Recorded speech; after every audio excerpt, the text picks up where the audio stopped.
Hello friends, मैं दानियाल स्वागत करता हूं आपका किडो कोडर में। फ्रेंड्स, आज की वीडियो में मैं आपको सिखाऊंगा कि आप longest remaining time CPU scheduling algorithm को कैसे सॉल्व करेंगे। उसको सॉल्व करने का आपको अच्छा सा आसान सा तरीका बताऊंगा और आप जब ये वीडियो पूरा देखेंगे शुरू से लेकर लास्ट तक तो आपको कॉन्सेप्ट पूरा क्लियर हो जाएगा और आप हमेशा इसे याद रखेंगे और कभी भी भूलेंगे नहीं। तो चलिए बिना टाइम गवाए वीडियो को स्टार्ट करते हैं। ये LRTF longest remaining time first का मैंने एक एग्जांपल लिया है, इसके थ्रू मैं क्वेश्चन को सॉल्व करूंगा। इसमें मेरे पास प्रोसेस नंबर दिए हुए हैं, अराइवल टाइम मेरे पास है और बर्स्ट टाइम भी है, completion time, turn around time, waiting time and response time मुझे फाइंड आउट करना है।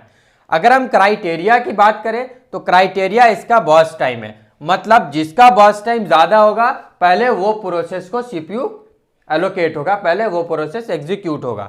दूसरा मोड की बात करें तो प्रीम्प्टिव है, मतलब एक यूनिट टाइम के लिए एक प्रोसेस को हम सीपीयू देंगे, फिर उस प्रोसेस को वापस कहां भेज देंगे, रेडी क्यू में भेज देंगे और दूसरे प्रोसेस को सीपीयू एलोकेट करेंगे। टर्न अराउंड टाइम का फॉर्मूला आपको मालूम है, completion time minus arrival time होता है। वेटिंग टाइम का फॉर्मूला भी आपको मालूम है, turn around time minus burst time होता है। प्रीम्प्टिव मोड की बात कर रहे हैं तो हम इसमें रिस्पॉन्स टाइम भी निकालेंगे। अगर ये नॉन प्रीम्प्टिव होता तो इसमें हमको रिस्पॉन्स टाइम निकालने की जरूरत नहीं होती क्योंकि वो वेटिंग टाइम के बराबर ही होता है।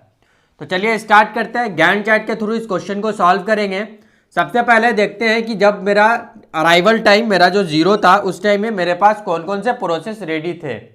तो उस टाइम में मैंने देखा कि सिर्फ एक P1 प्रोसेस मेरा रेडी था, तो मैंने सीधा सिंपल P1 को क्या किया, सीपीयू एलोकेट किया और एक यूनिट टाइम के लिए उसको एग्जीक्यूट किया। एक यूनिट टाइम के लिए एग्जीक्यूट हो गया। अब इसका एक यूनिट टाइम अभी भी बचा हुआ है।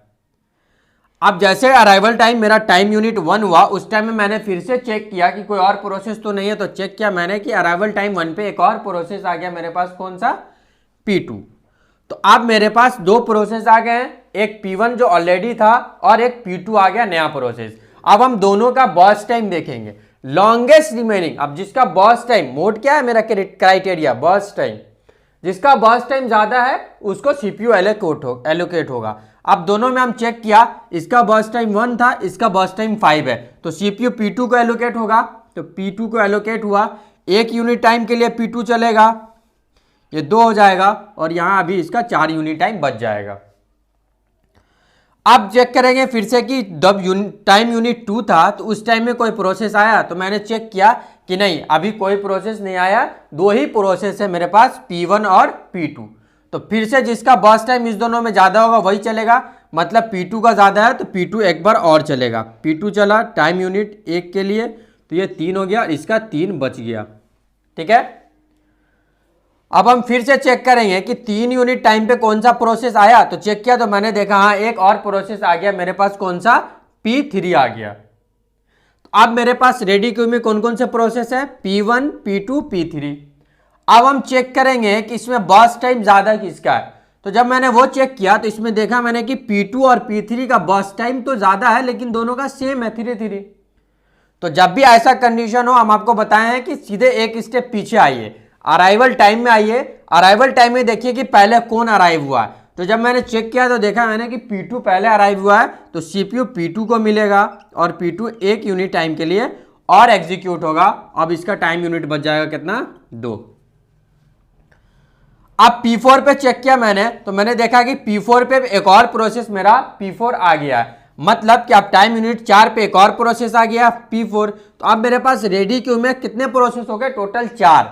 P1, P2, P3 तो ऑलरेडी था और P4 अभी 4 यूनिट टाइम के लिए फिर से 4, जब टाइम यूनिट मेरा 4 आया तो उस टाइम में P4 आ गया, मतलब अब चारों प्रोसेस मेरे पास रेडी क्यू में है। अब हम चेक करेंगे कि किसका बर्स्ट टाइम ज्यादा है। तो जब मैंने चेक किया चारों का तो देखा कि P3 का बर्स्ट टाइम ज्यादा है, तो सीपीयू मैंने P3 को एलोकेट कर दिया एक यूनिट टाइम के लिए। अब P3 एक यूनिट टाइम के लिए एग्जीक्यूट हो गया।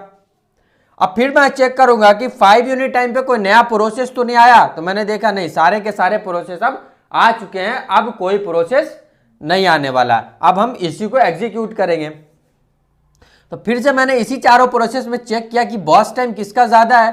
तो मैंने देखा कि P2, P3 और P4 तीनों का बर्स्ट टाइम 2 है, इसका तो 1 है, तो ये तो इसको तो सीपीयू मिलेगा नहीं, सबसे कम है। ज्यादा इसी तीनों का, लेकिन तीनों का बराबर है। तो जब भी बराबर हो तो हम क्या बोले, आप एक स्टेप पीछे आइए। एक स्टेप पीछे आएंगे, देखेंगे कि कौन सबसे पहले अराइव हुआ। P2 सबसे पहले अराइव हुआ, तो P2 को CPU मिलेगा 1 यूनिट टाइम के लिए और ये एग्जीक्यूट होकर 1 बच जाएगा। अब फिर से चेक होगा इस सब में, फिर से मैंने देखा कि बर्स्ट टाइम ज्यादा किसका है, P3 P4 का है और दोनों का बर्स्ट टाइम सेम है। तो देखा मैंने पहले कौन अराइव किया, P3 अराइव किया, तो पहले CPU किसको मिल जाएगा, P3 को मिल जाएगा 1 यूनिट टाइम के लिए। अब P3 क्या बच गया, 1 बच गया, ठीक है। अब फिर से चेक होगा, सब में चेक हुआ तो देखा मैंने कि सिंपल समझ में आ रहा है कि इस तीनों का तो 1-1 यूनिट बचा हुआ, लेकिन P4 का अभी 2 यूनिट बर्स्ट टाइम है, तो CPU P4 को मिल जाएगा, क्योंकि यहाँ क्राइटेरिया क्या, बर्स्ट टाइम है। तो P4 को 1 यूनिट के लिए मिला, ये भी 1 एग्जीक्यूट होकर 1 हो गया।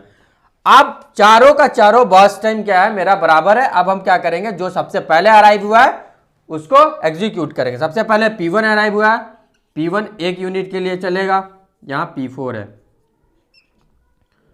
और P1 खत्म हो जाएगा।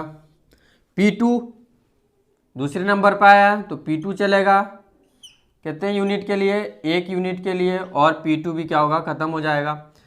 P3 चलेगा 1 यूनिट के लिए और P3 भी क्या हो जाएगा, मेरा खत्म हो जाएगा। फिर P4 चलेगा मेरा 1 यूनिट के लिए और P4 भी मेरा क्या होगा, एग्जीक्यूट हो जाएगा। सारा का सारा प्रोसेस अब मेरा एग्जीक्यूट हो गया, ठीक है। अब हम निकाल लेंगे क्या, यहां से कंप्लीशन टाइम निकाल लेंगे।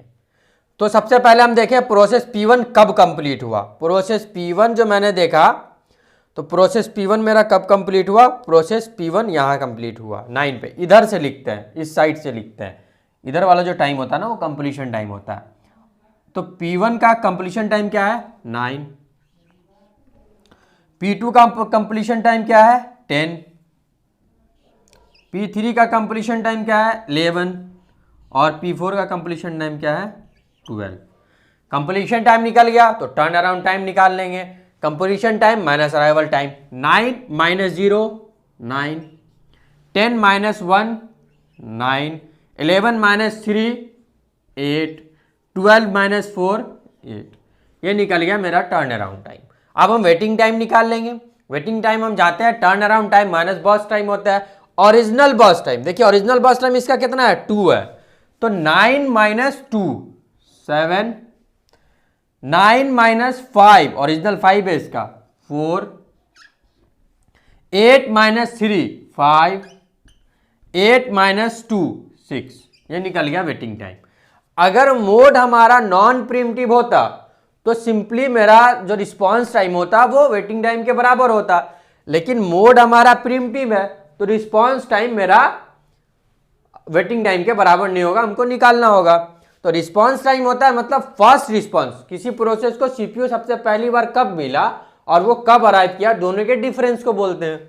तो जब मैंने P1 को देखा तो P1 को सबसे पहले सीपीयू 0 पर मिला था, तो 0 अराइव पे किया था, अभी 0 पे अराइव भी किया था और 0 पे मिला भी था, तो 0 माइनस 0 0। P2 को देखे, P2 को जो सीपीयू मिला वो मिला 1 पे और अराइव भी क्या 1 पे, तो 1 माइनस 1 0।